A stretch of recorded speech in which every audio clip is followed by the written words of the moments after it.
I have a copy of the transcript of your testimony before the Senate Judiciary Committee in October. You stated under oath, I recall, in some form or fashion 29 times. Is that correct? I have no idea.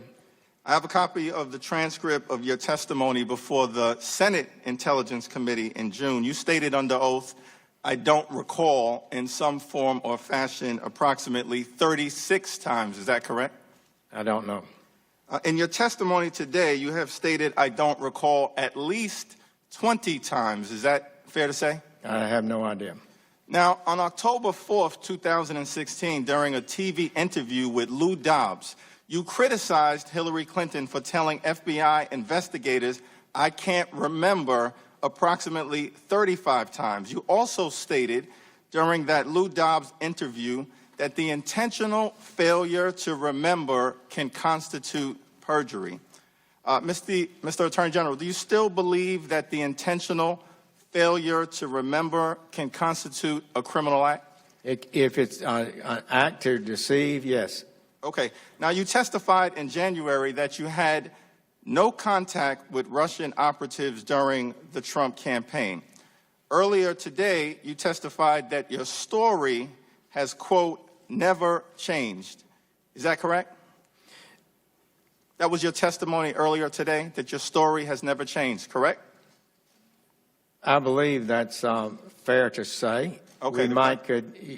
We've added things that I did not recall at the time. Right. So my statement at the time was my best recollection of the circumstances, and as things are brought up. Claiming my time, I understand. All right. Sir, you now acknowledge meeting with Ambassador Kislyak during the Republican National Convention, correct? I remember I made a speech. He came up to me afterwards. I was standing in front of the speaker program and did chat with him. Okay, thank you. And you also not a meeting. It was just an encounter at that time. Okay, and you also met with the ambassador in September of 2016 in your office, as you've acknowledged, correct? He asked for an appointment. I had two senior staffers, both full colonels in the United States Army, retired in the meeting with. I'm sorry. You testified in June before the Senate Intelligence Committee that you had not heard even a whisper about possible Russian involvement in the Trump campaign.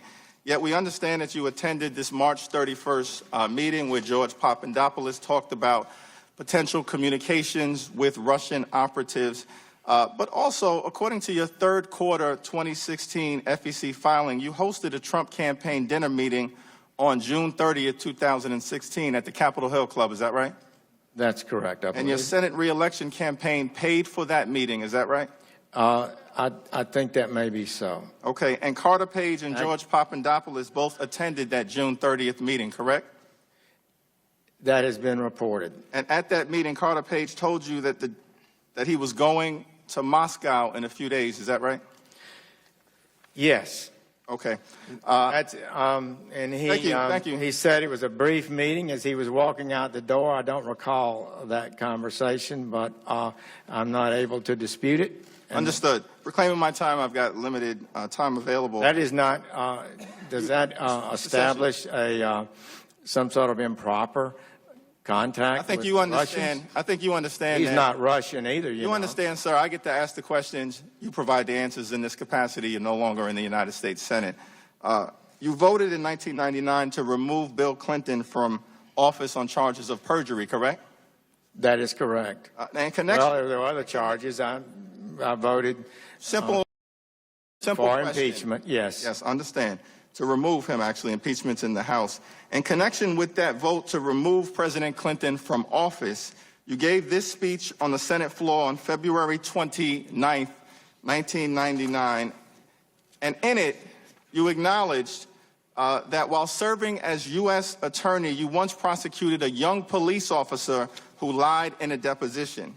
And in that speech, you decided to prosecute that young police officer even though he corrected his testimony. Now, you testified under oath before the Senate Judiciary Committee in January. You subsequently corrected that testimony in a March 6 written submission.